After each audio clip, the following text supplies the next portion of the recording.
Heute Lieferantenmanagement NBW7,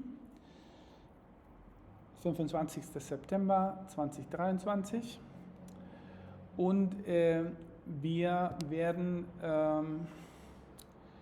in dieser Vorlesung über einen Begriff, der heißt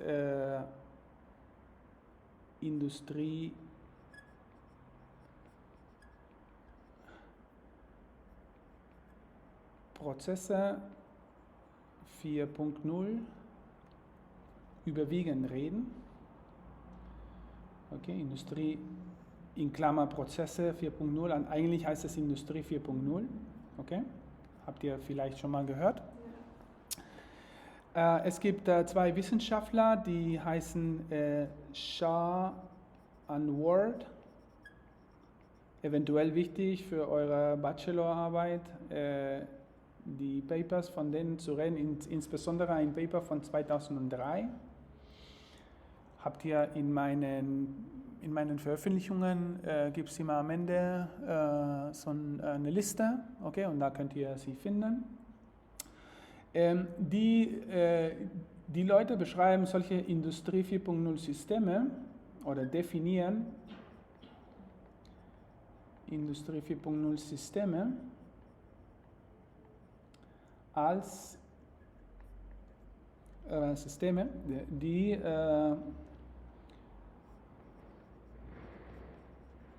ich wiederhole das Wort, als Systeme, welche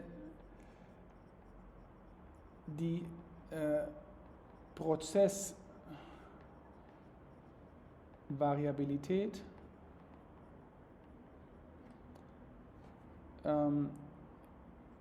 reduzieren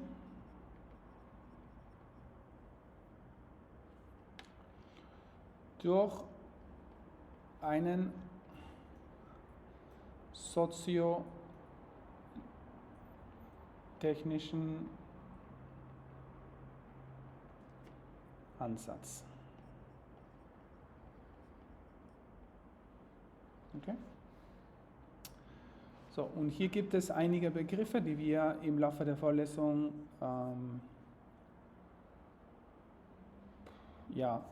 ein bisschen erleuchten werden. Das ist jetzt ganz wichtig. Okay? Erster ist Prozess. Eine der Prüfungsfragen war zum Beispiel das letzte Mal, wo ich das geschrieben habe, bitte definiere Industrie 4.0 Prozesse.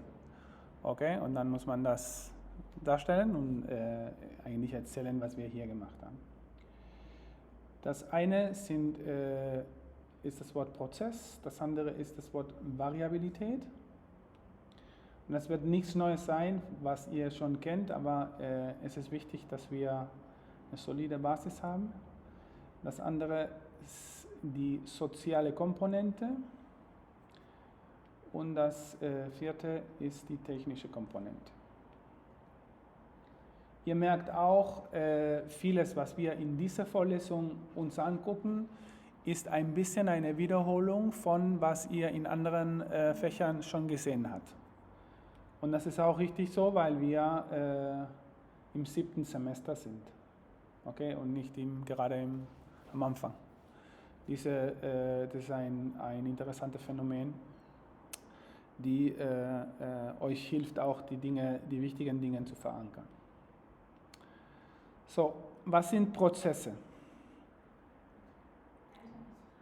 Ja. Ist doch, dass die Vorlesung auf Englisch ist, halten die auf Deutsch und schreiben dann auf Englisch? Die Vorlesung ist auf Englisch? Steht in Stunden. Ja? Okay. Ja. In meinem steht es aber noch nicht. I can speak English. No, I don't have a problem with that. Sure, I can change. Wait. Yeah, we continue in English, no problem. So, process. What is a process? Okay.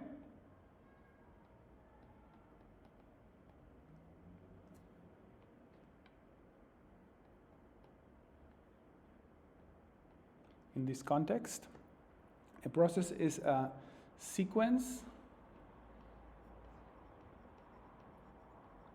of steps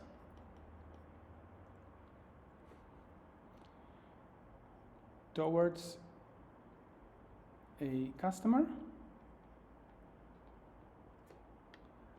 that add value for the customer. Okay? So, oder anders, otherwise with a picture, if you want. We have step 1, step 2, step 3, and so on, okay? So you go from a supplier to a customer and you perform some steps, some tasks that change the value of whatever you're doing, information, material, money, can be anything. You change the nature of it and then you deliver it to a customer that is here. I paint the customer with a heart always. Why? Because the customer is, let's say, having a heartbeat, okay? Sometimes a customer wants more, sometimes wants less. It's like your boyfriend. When the boyfriend wants more and you want to give less, you have a problem. And the other way around, if the boyfriend wants less and you want more, you also have a problem, right? So the issue in any relationship is to adjust your wavelength with the wavelength of your customer. This frequency is called tact. Tact time. How often your customer wants one product. This should be known from first semester production management or something like that. But what I was saying is that you are adding value to your customer, so your customer is ready to pay you for that good or for that service, to pay you some money.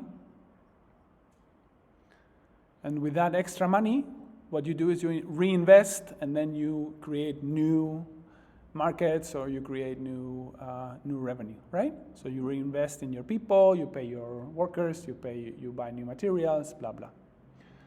So because you're adding value with the process and the value is being moved from your supplier to your customer, what you do is in a process,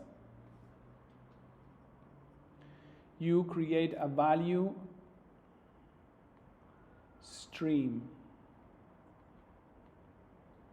So a value flow. In German it's called Wertstrom.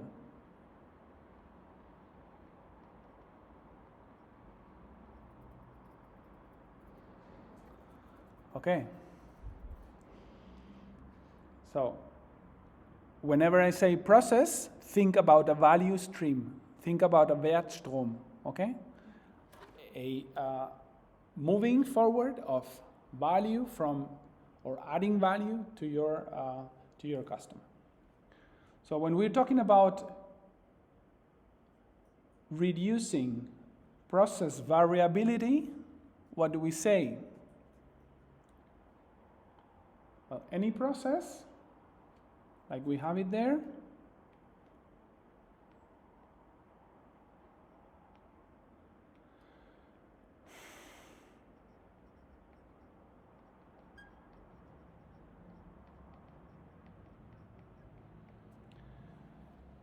the variability of a process is best explained like this. Any process is like a multi-dimensional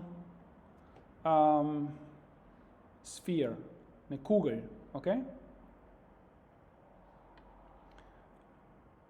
Think about a Kugel, a sphere, okay?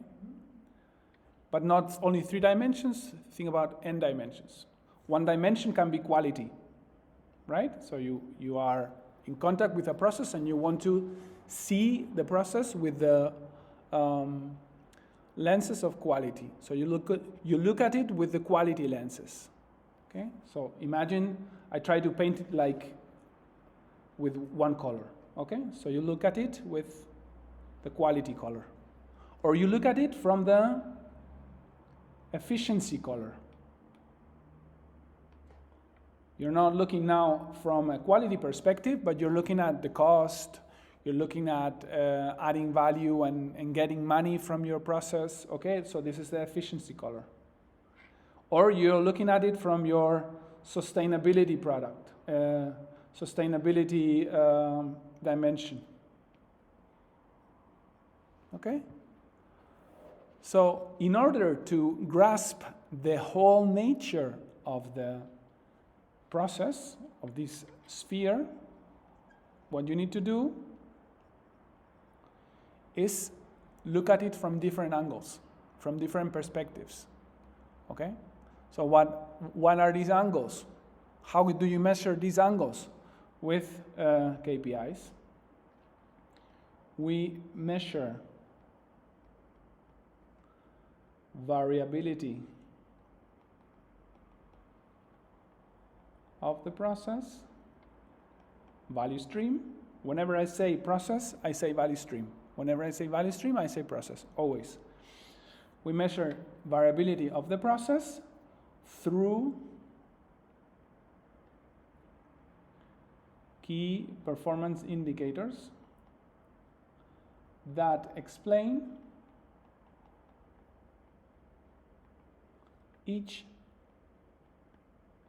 a part of the process reality. Okay? So when you have a KPI quality, you explain the variability related to quality. When you have a KPI efficiency, you have a KPI that explains the variability related to efficiency. When you have a KPI related to sustainability, you explain the variability related to sustainability. So each KPI explains only one part of the nature of the process. And this is any process, okay? So imagine a human being, okay? Imagine, let's say, I don't know, somebody you know, okay? This is somebody you know. Also a process, okay? How can you explain this person? You can explain this person by explaining his emotions. How often do they laugh? How often do they cry? How often do they talk to us? So you can measure different parts of this person or our relationship to this person with different dimensions, right? Different colors. So no process is only one-dimensional. And this is the same here, okay? Sorry,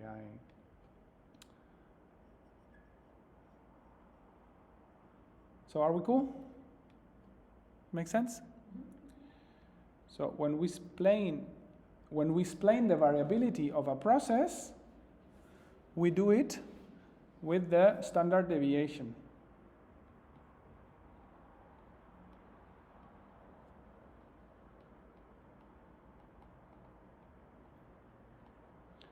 Of one KPI. Okay? Sigma, I don't know if you remember, but would be something like this.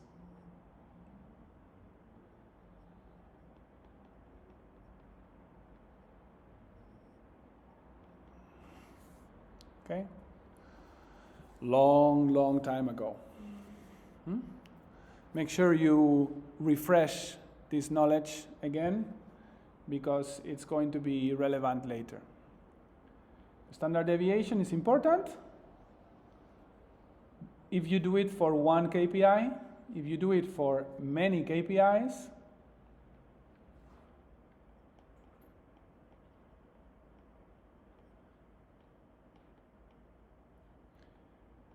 we use the covariance matrix or correlation matrix. There are slight differences between them. The covariance uses one statistics, and the correlation uses the Pearson's correlation matrix. We will do exercises on this. No problem. It's just using your Taschenrechner.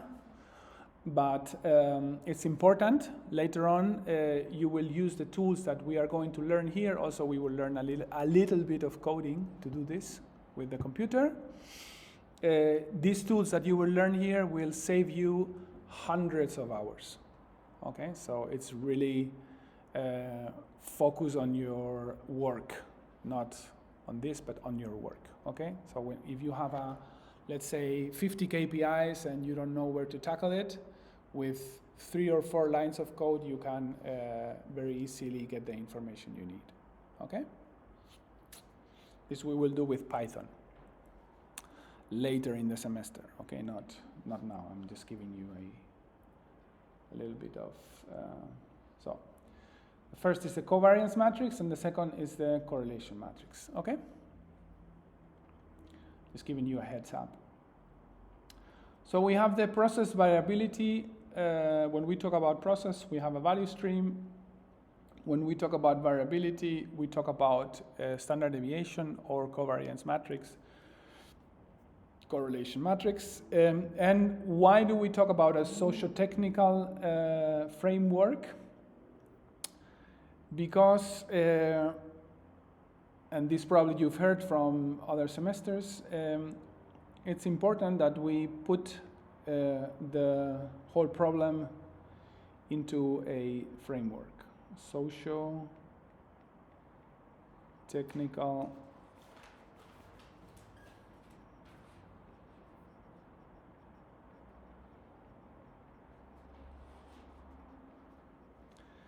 framework.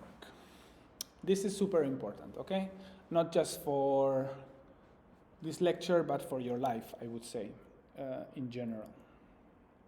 And it's so important. I repeat it almost in every semester. You probably heard it already. I don't care. It's just super important.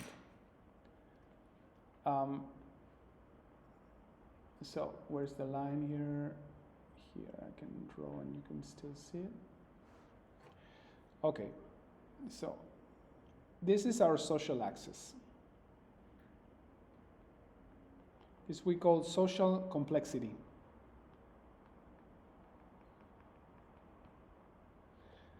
Okay? And we call it social complexity because complexity is going to be growing from left to right. Being left, less complex, and right, very complex. It's easy. The first level of complexity is the human being.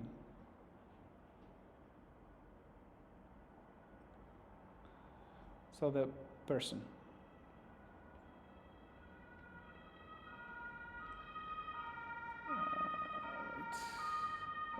Person. Okay? This person needs to have a balance between competence and character.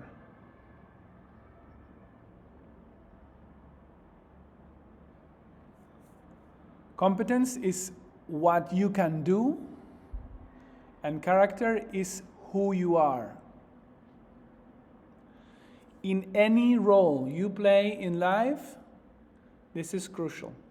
This balance between what you can do and who you are, it's called trustworthiness.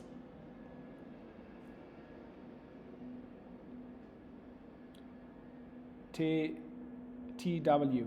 Trustworthiness. In German, Vertrauenswürdigkeit. You don't call a doctor, if you're sick, you don't call a doctor that is very competent, but has a wrong character and is going to provide you a prescription or say you need to be operated if you don't need it, just because he wants to make money.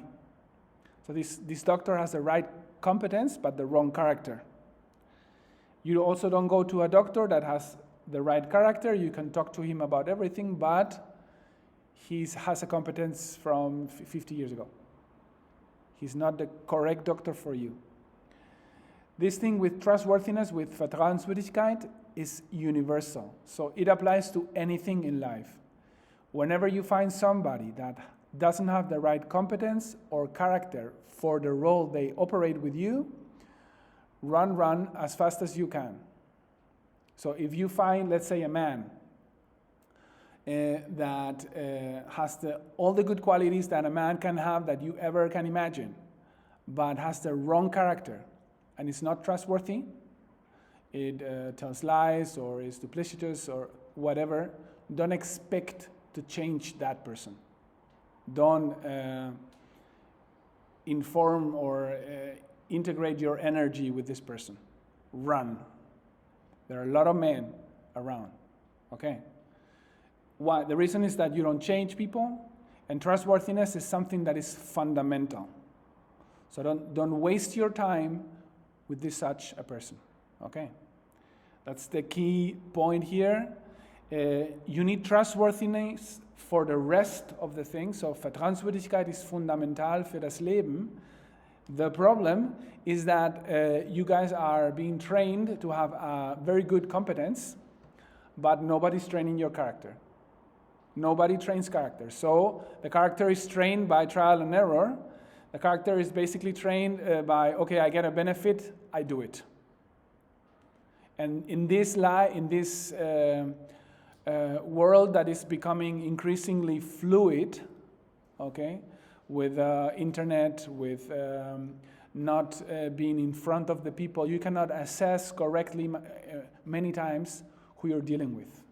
So be extremely careful who you give your trust to, because there are many people that take advantage of this fluidity of the world and will try to make and take advantage of less experienced individuals. Extremely, extremely careful, okay? Trustworthiness is something that you don't see at the first meeting. You don't see the first time you meet a worker. You don't see the first time you meet a man or a woman. You see with time, okay? You see with time. How do you see it? You see it because people have 3 degrees of liberty. Let's say, how do I put it here? You can choose, let me put it with a different color. You can choose what you think. You can choose what you say. And you can choose what you do. Paint a hammer here. It's a really bad hammer. So, if there is a gap between what you think and what you say, then you are hitting trustworthiness. Let's say you think, oh, this guy's an asshole, but you smile and you're nice, and at some point people will notice. If there is a gap between what you say and what you do, then you will hit the next level, you will hit the relationship level, you will hit trust. So if you are going to promise your customer that that you're going to deliver a certain product, you don't deliver, then you have a trust problem with the customer, right? So that's the issue. This is fundamental. This is not just supplier management. This is everything in life. Character and competence. Try to strengthen your character, because your competence is going to be strengthened by force by the system. Your character will not be strengthened. You will be even tempted to weaken it so that they can bend you. Okay? So don't give in to people that are not trustworthy. Whenever people try to control you by their weaknesses, then you are letting their weaknesses control your emotional or your inner state. So do not let people, or do not let yourself give in to the weaknesses of others. Either if it's emotional manipulation, or if it's financial manipulation or if it's physical intimidation, do not give in to the weaknesses of others. That's super important, okay? You need to develop, let's say, a mental toughness in that way. So be tough in your mind. It's okay with English? You can follow? That's cool. Any questions so far? No? Basically, do not let anybody fuck your brains.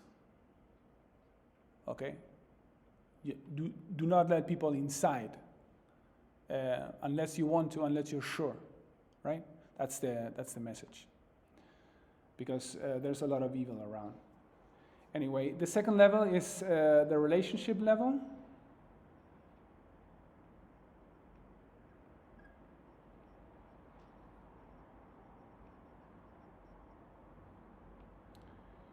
This is called trust.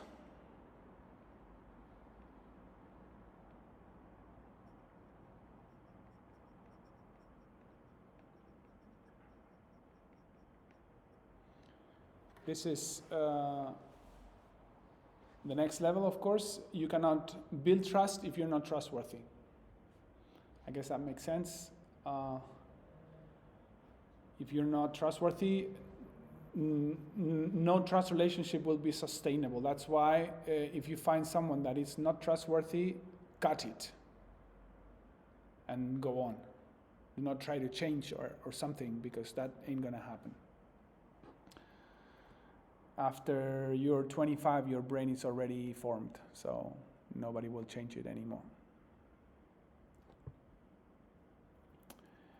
Next level is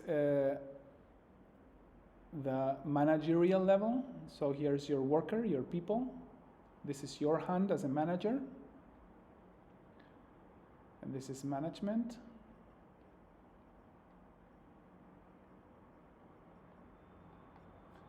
And the fundamental thing that managers do is empower.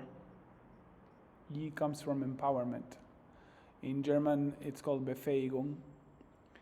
Either you empower people or you empower processes, you empower things that are in your area, if you're a manager, and you put them to a next level of performance, right? So if you've got a team, 5 people, you want your 5 people to perform, you empower them with tools, with skill sets, with emotional intelligence, with whatever. You empower them to bring new levels of industrial performance, right? You cannot empower people if you don't have a trust relationship with them. That's the hard fact. It's a soft fact that turns hard very fast. And you cannot have a trust relationship if you're not trustworthy. Fuck. So it all starts with you. Nobody else. Whenever you're thinking, you're explaining these issues by the weaknesses of others. So if you think, yeah, this is very cool theory, but my boss is not like this, this very thought is a sign of codependency. It's a sign of weakness, right? So if you're thinking, yeah, I would love to operate like this, but my parents are not treating me like that. This is a sign of codependency. It's not a sign of leadership. Because you can be a changer anytime, at any role you want, you can be like that. You can be trustworthy, you can build trust within yourself. How? By not letting anybody fuck your brains. Okay? So do not let them in with their paradigms. You give them your paradigms. This mental toughness is what I'm missing in, I would say, 90% of the youth right now. No critical thinking. People say yes to authority. People say no because they don't feel like it. Just a softness in character. And I miss that. I miss that awfully, right? You cannot empower people if they don't trust you. And that's why you will not be successful as a manager. And I hope your managers, very soon, You'll not be successful as managers if you don't build trust relationships. But you will not build trust relationships until you are trustworthy yourself, until they see you as an individual with the character and the competence necessary to lead. Okay? Any questions? Think about it in family terms. Okay, when you try to build a family with your boyfriend, your girlfriend, whatever.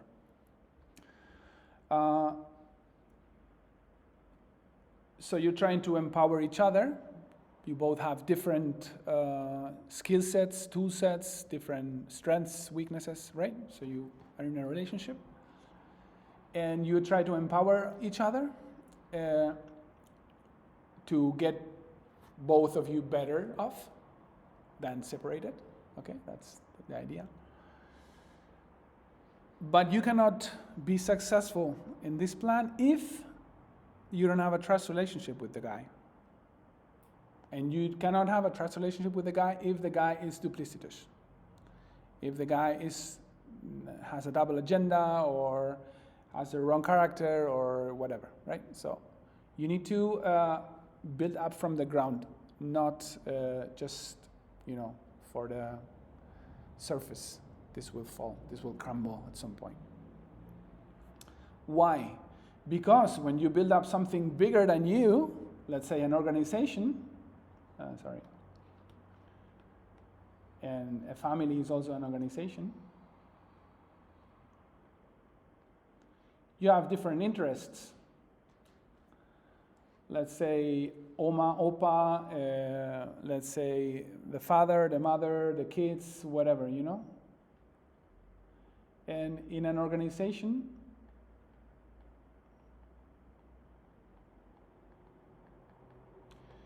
all these vectors that are here are trying to align towards the strategic goals.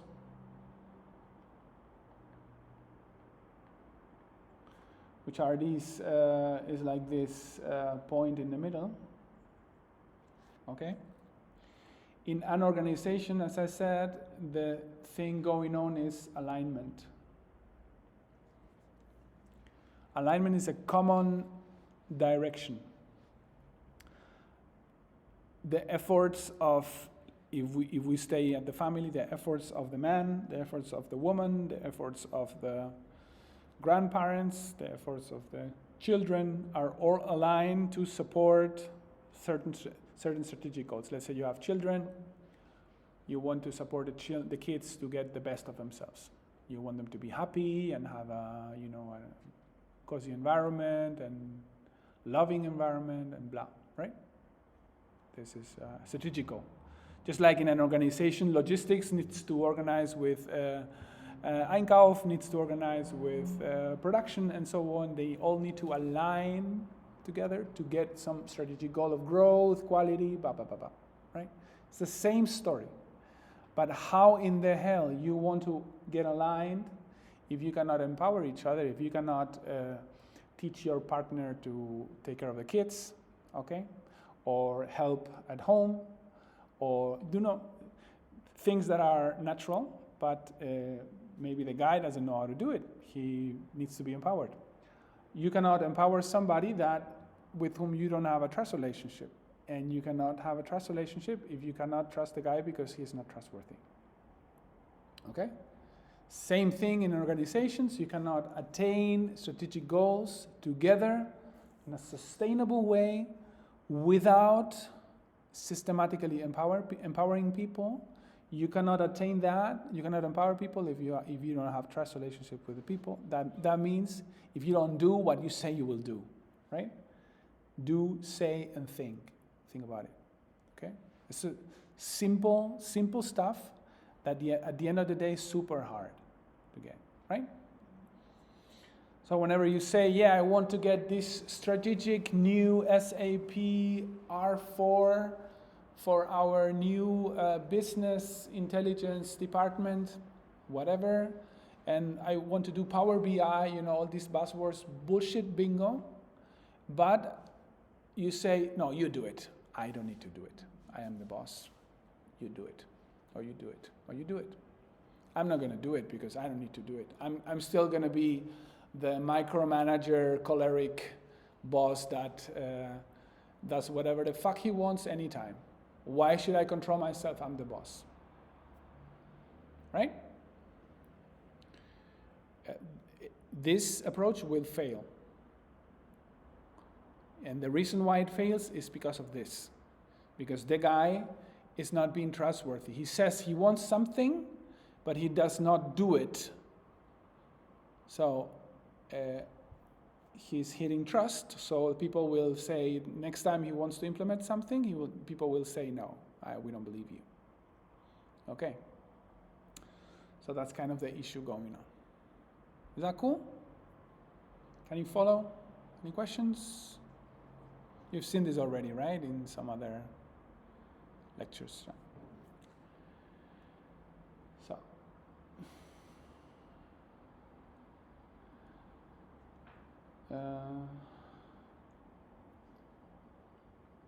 Okay.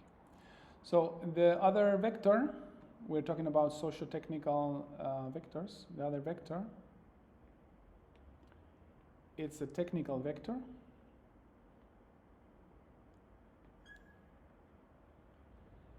I will go through it faster because it's almost self-evident.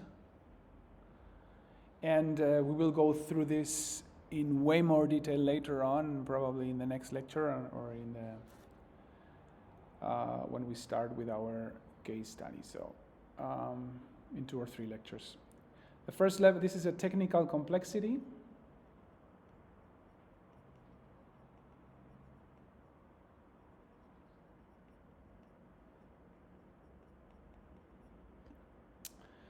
Here we do, the first level, we do it as shop floor management. Shop floor. Here, let's say I put a machine, okay? One process step. Then I put a process.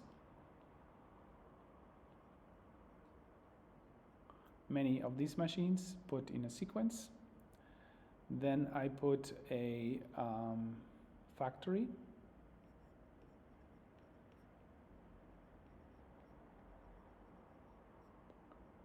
Many of these processes put in sequence. Or I put a supply chain.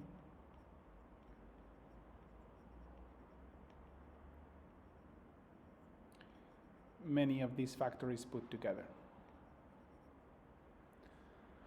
Okay? So you see they're aggregating. That's kind of logical. We will need to look into networks of this. We will need to look into network analysis, and we will do that with our computers. Thing is that if you, in this framework, which is just a framework, okay, it just describes a little bit of reality. In this framework, we have created now a 2-dimensional world, let's say, in which we will move through this lecture, in which we have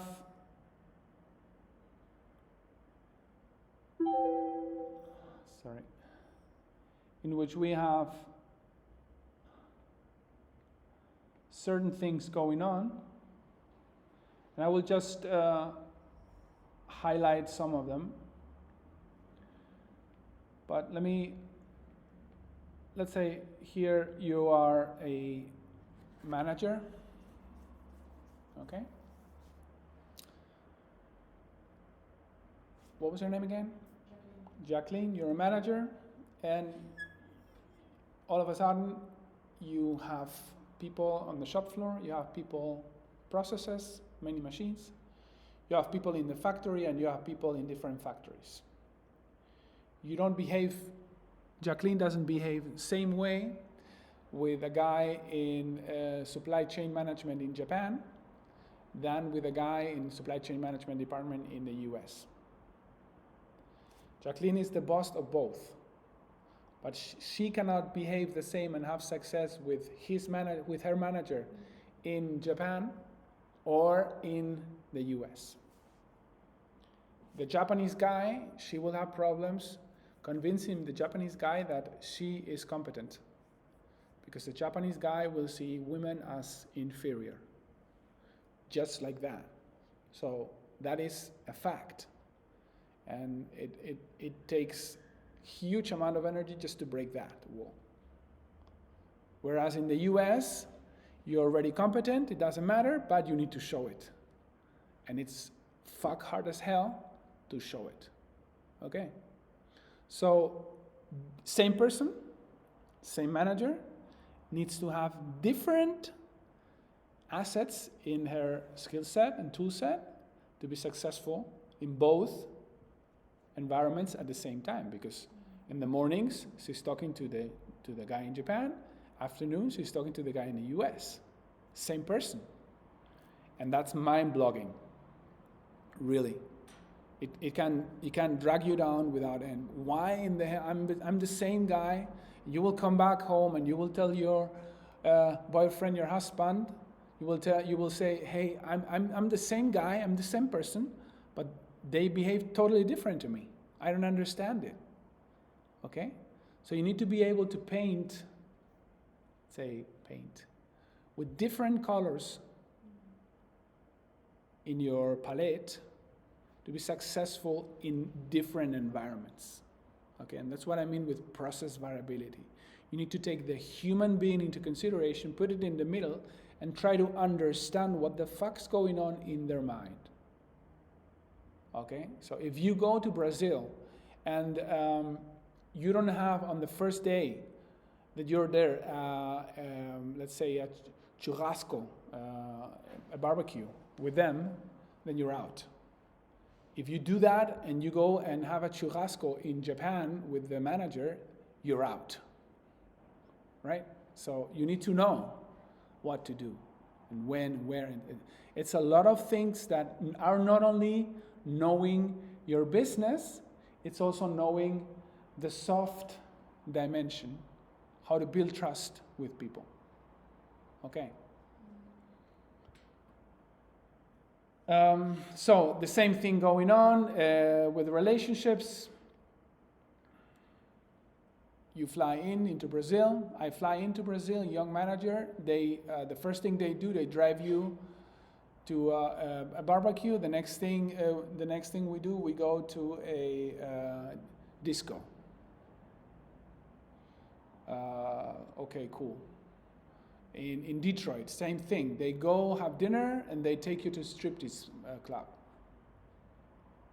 In Japan, everybody goes drunk home after lunch, after dinner.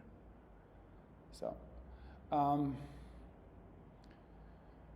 you need to develop urgently this area.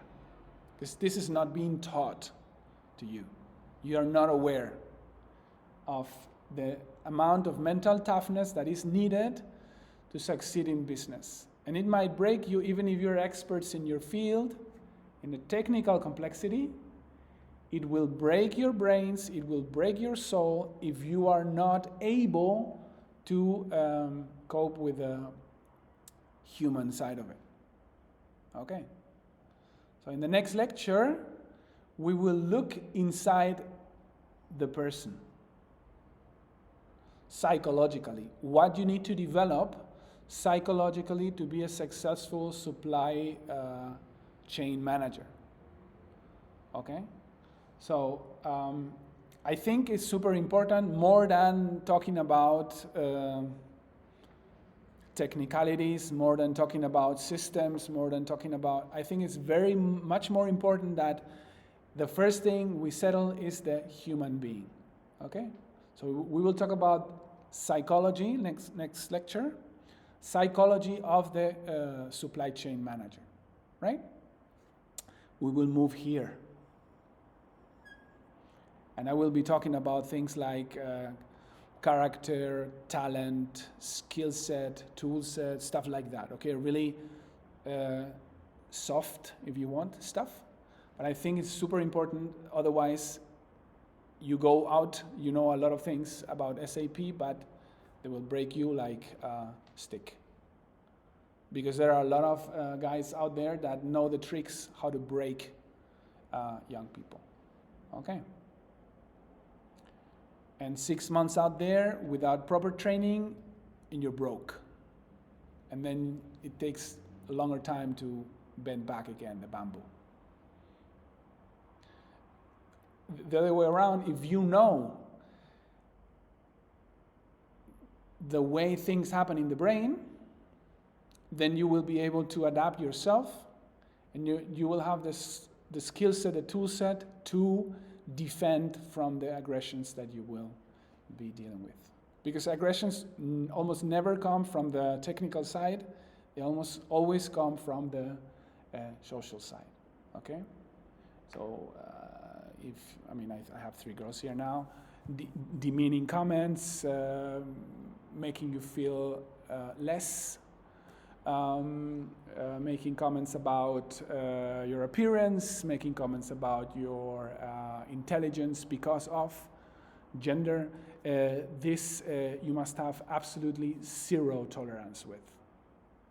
But I mean 0 tolerance. I mean the thing that